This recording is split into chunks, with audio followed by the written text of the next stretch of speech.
Hola, ¿qué tal? Espero te encuentres muy bien. Aquí Javier Darío Ríos Castillo, tu asesor del módulo Metodología y Estadística 2. Con gusto puedo comentarte que ya me puse al día en las calificaciones de este módulo. Por lo tanto, deberás de tener ya una calificación. Si en caso de que no la tengas, por favor, házmelo saber a través del mensajero para que pueda también atenderla y que estamos ya al día. Y como comentamos en la retroalimentación, bueno, ya en la sesión sincrónica que todavía no le he subido dado que se perdió una parte del audio y estoy intentando recuperarla. En cuanto pueda solucionar ese problema de la grabación, lo subo aunque no esté del todo con la mejor calidad posible para que tú estés enterado de qué es lo que se comentó en esta sesión o puedas retomarlo. Pero tal cual como se comentó en esa sesión, sí me gustaría hacer un pequeño análisis, retroalimentación de cada una de las actividades. De manera muy general, cada una de las actividades calificadas tiene su propia retroalimentación personalizada, considerando pues lo que tú desarrollaste en cada uno de de estas actividades. Entonces,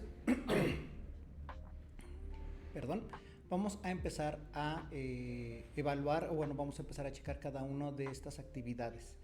En un primer momento la actividad de infografía me pareció un muy buen ejercicio, sobre todo para aquellas personas que se aventuraron un poco a utilizar el modelo CRISP, que era una actividad, una forma de abordar la creación de infografías, pero que fueran un poco más cercanas, invitaran más a adentrarse dentro de la misma actividad. Esta que fue desarrollada por tu compañera Maricruz Ortiz, habla mucho de cómo podemos nosotros hacer una infografía visualmente llamativa, pero sobre todo una que nos vaya guiando acerca de algunas preguntas, ideas que nosotros podemos desarrollar para poder hacer más cercano esta infografía que, como te comentaba en el mensaje, importa que tus recursos, lo que vayas elaborando, también sean accesibles, no solamente para personas enteradas en la psicología, sino también a personas con las que podemos nosotros ilustrar de la importancia de la ciencia, de la estadística y la metodología dentro de la psicología. Un punto que sí vale la pena destacar es que en la mayoría de las infografías, si bien retratan y retoman mucho de los que son los supuestos básicos de la estadística paramétrica, me llama mucho la atención de que a muchos se nos dificulta todavía poner estos supuestos estadísticos o supuestos básicos en nuestras propias palabras. Noté que la gran mayoría de nuestros compañeros puso sus supuestos básicos, los colocó de una manera literal como se pueden encontrar en la información del módulo y en algunos otros recursos de estadística inferencial. Sin embargo, es notable de que tal vez no tenemos todavía completamente entendido a qué se refieren algunos de estos supuestos básicos. Una de las preguntas que me gustaría hacerte en este momento es si tú puedes explicar con tus propias palabras qué significa que dos muestras tengan una varianza similar. ¿Qué es la varianza? ¿Por qué sería importante para la estadística paramétrica que la varianza sea similar o homogénea entre las dos muestras cuando estamos haciendo una comparación entre muestras? Si tú puedes poner eso en palabras, entonces estás entendiendo cuál es la función o los mecanismos por los que funcionan las pruebas estadísticas paramétricas. De igual forma, algunos otros supuestos básicos, como puede ser que una escala de medición se encuentre en un nivel de medición normal y cómo distinguirlo de un nivel de medición ordinal, también será algo que sería importante que pudieras poner en tus propias palabras, y de esta manera poderlo explicarlo a ti y a otra persona que tuviera la misma duda, y lo que sabemos es que enseñando podemos aprender todavía mucho más. Entonces te invito, como retroalimentación de esta primera actividad, que puedas poner los supuestos básicos de la estadística paramétrica en tus propias palabras, y si te da todavía un poco de duda, tal vez no sabes cómo hacerlo o entenderlo, por favor comunícate con tu servidor para que podamos generar una explicación un poco más específica de cómo entender a estos aspectos o cualquier otro dentro de la estadística paramétrica. Muy bien, pasemos a la actividad de el lugar donde se encuentran o generalmente donde se desarrollan este tipo de análisis estadísticos. la actividad referente al alcance de algunas investigaciones, donde las instrucciones te solicitaban que pudieras identificar dentro de una búsqueda general un estudio que utilizara la ANOVA, otro que utilizara la TED Student y otro que utilizara una correlación de Pearson. Me llamó mucho la atención que, si bien muchos de los artículos encontrados son piezas de estudio muy interesantes y muy valiosas, me dio mucho entre gusto, pero también un poco de preocupación notar que algunos de los compañeros encontraron estos estudios, 3 que llegué a identificar, que evidentemente tienen fallas metodológicas interesantes que valdría la pena que pudiéramos discutir y que voy a señalar rápidamente para no tomar mucho tiempo. El primer estudio que se repitió más de una vez es este, que es Estudio Correlacional de Pearson para la identificación de factores de estrés académicos a nivel superior. Ok, este estudio tenía como objetivo identificar cómo se relacionaban diferentes indicadores de estrés en una población, como tal lo dice, de estudiantes universitarios. Pero justo empezamos a observar que después del propósito, que fue correlacionar los factores representativos que destacan el estrés académico de los alumnos, empezamos a ver algunos datos, ¿no?, que nos empiezan a hablar sobre la calidad del estudio. El primero es que cuando leemos los métodos, podemos leer selección de medición de estrés académico, un error de dedo, pero que generalmente en una revista científica es difícil que se vayan estos errores de dedo, pero pensamos que tal vez fue algo inesperado, y que se aplicó un inventario, que es el inventario Cisco, a una muestra de estudiantes, y este inventario, por lo que comentan los mismos autores, sería un instrumento ya validado con una escala Likert y con diferentes escalas. Recuerda que una escala dentro de un instrumento de medición psicológico se abre o se refiere a un aspecto de una variable o de lo que sería un fenómeno más grande. Cuando te hablamos un poco, por ejemplo, de personalidad, sabemos que hay diferentes rasgos. Una encuesta o un instrumento que evalúe personalidad tendrá como escalas los diferentes rasgos que se pueden tener. Entonces las escalas son parte del todo, y en este mismo instrumento vemos que tiene diferentes escalas. Muy bien, lo interesante que aquí empieza a ver es que vamos a ver que su muestra, si bien parecería ser homogénea y estar como identificando, empieza a ver como un poco más de distribución de las diferentes carreras, pero no habla muy bien de cuántos son de innovación agrícola, sistemas de computación, ingeniería industrial. Información que sería interesante debido a que por los perfiles profesiográficos podrían experimentar algún tipo de estrés diferente. Pero bueno, digamos que fue una cuestión que tal vez no se pensó metodológicamente analizar. Uno de los aspectos que parecería menores, pero que también afectan la lectura de la misma actividad, son estas tablas o gráficas de barra que no parecen decirnos mucho en términos de cuántos están respondiendo estas actividades, o cuántos está respondiendo o cómo se están respondiendo cada una de las escalas. Aquí lo que sí vale la pena apuntar es que están ilustrando los resultados de variables ordinales. En este sentido, sabemos que una variable ordinal tiene un nivel de sucesión, que hay un referente de magnitud en que hay un nivel más bajo y un nivel más alto.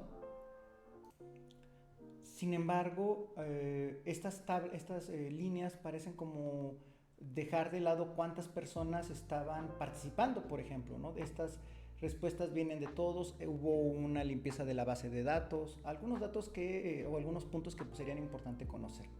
Pero bueno, el error metodológico más grave, ya para no dar muchas vueltas, tiene que ver con la utilización de la correlación de Pearson más abajo en esta tabla. Pensemos por un segundo, ¿por qué está equivocado utilizar el coeficiente de correlación de Pearson correlacionando los resultados de la pregunta 1 con la pregunta 2? La clave o la respuesta a esa pregunta se encuentra en el nivel de medición. La correlación de Pearson no puede ser usada para correlacionar puntuaciones de escala ordinal. Repito, la correlación de Pearson no es adecuada para correlacionar puntajes que tienen tan pocos niveles o tan poca variabilidad. Lo correcto en su caso sería utilizar una correlación de Spearman, que veremos más adelante, es una herramienta estadística no paramétrica. Tal vez otro de los puntos más equivocados es que no tiene sentido correlacionar precisamente estas preguntas con las mismas preguntas en el mismo cuestionario, pues forman parte de un mismo fenómeno. Es un poco que vamos a hablar también un poquito más adelante en este video acerca de cómo si nosotros decimos que o nos preguntamos si existirá una correlación entre los gustos musicales de Juan a los 10 años a Juan a los 15 años, es muy probable que encontramos sí claramente una relación porque vienen del mismo sujeto, vienen de la misma fuente y son aparte medidas que pertenecen a la misma naturaleza, no están variando mucho. La correlación generalmente se utiliza para encontrar relaciones entre variables como pueden ser la edad y el coeficiente intelectual, o puede ser un rasgo de personalidad con el número de veces en los que se tuvo problemas en la escuela. Entonces tienen que ser variables, o se busca generalmente las preguntas de investigación que sean variables de naturaleza distinta, pero que teóricamente podrían estar relacionadas. Este cuadro es un despropósito, por así decirlo, porque es evidente que el instrumento está correlacionado con el mismo instrumento, ¿no? Entonces parece que por lo tanto que tenemos tantas correlaciones significativas, no nos está dando mucha información. Eso en un primer ejercicio y en un primer artículo. Vamos a revisar rápidamente otro de los estudios que ustedes encontraron, y creo que este tipo de hallazgos son interesantes precisamente porque nos enseñan un poco más de la metodología cuando no debería de usarse o cuando se usa de una manera no tan acertada. Este estudio buscaba identificar la salud mental desde una perspectiva epidemiológica en niños y niñas escolarizadas.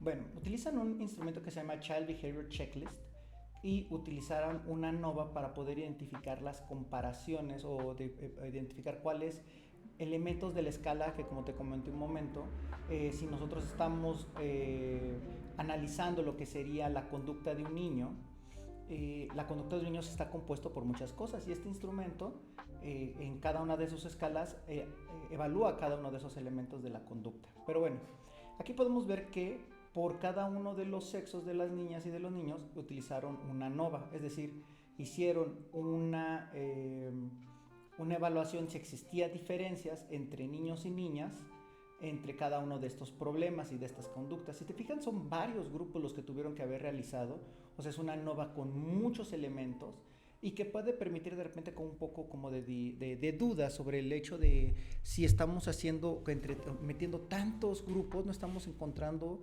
o reduciendo el poder estadístico cuando tendremos que utilizar una muestra más grande cuando tenemos muchas más cosas que evaluar.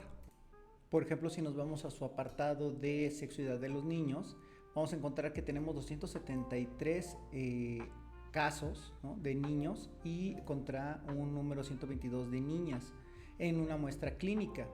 Y en la muestra no clínica estaría conformada por 176 niños y 187 niñas. Ahora, uno de los elementos que más cabe la pena destacar de este estudio es que si bien utilizan y hacen análisis de este instrumento en una muestra clínica y una muestra no clínica, pierden la oportunidad de comparar la muestra clínica contra la muestra no clínica. En otras palabras, nos están dando información sobre cómo se comportan los puntajes de este cuestionario en niñas y niños diferentes entre estos grupos, pero no logran hacer esta comparación entre qué presentan más los niños y niñas con muestra clínica de las muestras no clínicas. Esto podremos hablarlo como un error metodológico en términos de que se pierde una oportunidad de poder tener más información, ya que estos datos solo nos ayudan a identificar si un niño que ha estado identificado como muestra clínica parecerían sus puntajes o si se parecerían solamente en eso. No se podría hacer una comparación con la muestra no clínica. De igual forma podemos seguir utilizando y encontrando en lo que ustedes nos compartan diferentes cuestionarios, informes y artículos que nos permitan identificar algunas fallas metodológicas. Definitivamente la de la correlación de Pearson con variables ordinales es un error gravísimo y nos hace pensar en cuál fue el criterio para poderlo poner a publicación. Ya por último, la actividad de analizando el caso de Verónica me parece una actividad bastante sencilla, clara, y creo que todos pudieron, y la gran mayoría de los compañeros pudieron y compañeras pudieron identificar rápidamente cómo desarrollar las preguntas de investigación y establecer cuestiones de las hipótesis, las variables y otros elementos que se te solicitaban. Aquí solo quisiera hacer alguna acotación, que parece de repente ser un poco complejo identificar esta cuestión de la correlación. Como hablamos un poco en el ejemplo anterior de la tabla de correlación de este artículo que está metodológicamente equivocada, cuando nosotros hacemos una correlación buscamos hacer una pregunta que nos permita identificar si una variable está relacionada con otra, aunque parezca no estarlo del todo, o que no parezcan o pertenezcan a la misma naturaleza. Por ejemplo, podríamos evaluar una escala de gusto por las mascotas con una escala de personalidad e identificar qué rasgos de personalidad están más asociados a un mayor gusto por las mascotas o por los perros. Entonces no estamos haciendo una correlación, una asociación entre rasgos de personalidad. Estamos buscando con otro fenómeno que nos interesaría. Es por eso que después con este tipo de estudios podemos conocer factores de riesgo como qué tipo de crianza, ¿no? Si utilizamos una variable de crianza o una encuesta de crianza, está asociada a mayor presencia de trastornos mentales durante la vida. No tenemos que hacer este tipo de correlaciones entre cómo correlaciona el estilo autoritario de crianza con el estilo permisivo de crianza. Seguramente encontraremos alguna correlación, pero no tendría sentido porque no son, porque sabemos que existe una asociación, aunque provienen del mismo tema y son de la misma variable. Nos interesa saber hacia dónde se comportan y cómo se relacionan con otros fenómenos. En ese caso sería como la única como observación que encontré en la cuestión de correlación. Y en cuanto a las hipótesis, a las variables, quizás uno de los primeros y únicos señalamientos, cuestiones que tengo que poner con la hipótesis, es que algunos de nosotros colocamos en la hipótesis que la hipótesis nula sería que la diferencia entre dos grupos sería cero. Y esto sí puede ser una hipótesis, pero es una hipótesis demasiado estricta. ¿A qué nos referimos? Puede haber una diferencia que sea diferente a cero como 0.1 o 0.4, ¿no? Es decir, hay una diferencia que no es igual a cero, pero esta no tiene que ser significativa. Una forma más sencilla y clara, al menos en términos estadísticos, de poner una hipótesis nula, sería mencionar que no hay, la hipótesis o la diferencia entre grupos, la asociación, la correlación, es que existe, pero no es significativa a un grado de certeza de 0.95 o con un valor P de 0.05, de 0.05, perdón. Se identificaron bien las variables con los niveles de medición de cada variable. Aquí sí hay que acotar una cosa muy importante. Si bien los criterios de evaluación y la rúbrica con la que se calificó tu actividad mencionan que se tenían que identificar las variables independientes y dependientes para el trabajo, cuando se identificaban o ustedes utilizaban un método estadístico de correlación, es importante que ustedes sepan que no existe, o en esos sentidos, no podemos establecer que haya una correlación, no establece causalidad, por lo tanto no hay una forma de decir que la variable independiente tiene efecto en la dependiente, ¿no? ¿Cómo podemos nosotros utilizar algunos otros estudios que sí nos hablan de causalidad o de potencial causalidad? Por ejemplo, cuando utilizamos una TD Student con un grupo control. Si tenemos al grupo de Verónica que sí recibe la intervención de lectura y la comparamos el avance, la mejora o las calificaciones finales con los estudiantes que no recibieron la intervención, podemos establecer que hay una probabilidad de que haya un efecto no debido al azar de la intervención de lectura, pero no podemos llegar nunca al grado de 100% de certeza. Siempre tendremos que estar satisfechos con un 95% de certeza, porque en ese otro 5% puede haber una infinidad de variables que también serían interesantes de estudiar si tuviéramos el marco teórico que nos lo permitiera interpretar. Bueno, eso creo que serían las retroalimentaciones por el momento. Hay algunas otras que podemos desarrollar junto con el paso de este curso. Esta semana recuerda también que tienes la entrega de la actividad. ¿En qué situaciones se encuentran estos procedimientos estadísticos? Los mismos procedimientos estadísticos que hemos analizado hasta el momento. Esta actividad te propone identificar o consultar 3 artículos que ya se encuentran dentro de la plataforma para que tú a partir de ellos puedas analizar una tabla comparativa, identificar la hipótesis, el tipo de muestra, la prueba estadística utilizada y los resultados estadísticos encontrados. Ojo, no en todos los casos de estos artículos está claramente definida por el investigador cómo la hipótesis fue, o el objetivo es, o el tipo de muestra fue. Tú tienes que identificarlo con los conocimientos que tienes hasta el momento. Recuerda que de todos modos, si tienes alguna duda, puedes comentármelo o consultarlo a través de este medio. Entonces, eso sería la retroalimentación. Creo que vamos con un buen nivel de conocimiento, de entendimiento. Hay algunas compañeras y compañeros que me han comentado que se les está complicando el módulo, que tal vez esta es una cuestión difícil. Estoy abierto a que podamos desarrollar una sesión sincrónica extra a las que ya tenemos programadas. En la próxima semana, si quieres que desarrollemos un poco más alguno de estos temas o explicar a mayor profundidad algunas cuestiones sobre las hipótesis,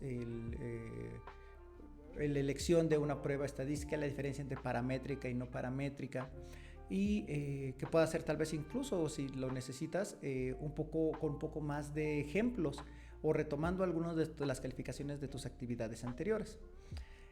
Recuerda también que en el foro, sobre todo de general, voy dejando también otros recursos, otros videos, sobre todo el de la primera sesión, de la primera actividad, se desarrolló un video también de retroalimentación similar a este. En fin, también si necesitas, la grabación de la sesión sincrónica, espero poderla recuperar este fin de semana y poderla poner arriba ya para que puedas consultarla. Bueno, sin más por el momento, que estés muy bien, que tengas una excelente semana y si tienes cualquier otra duda, estamos por acá. Hasta luego.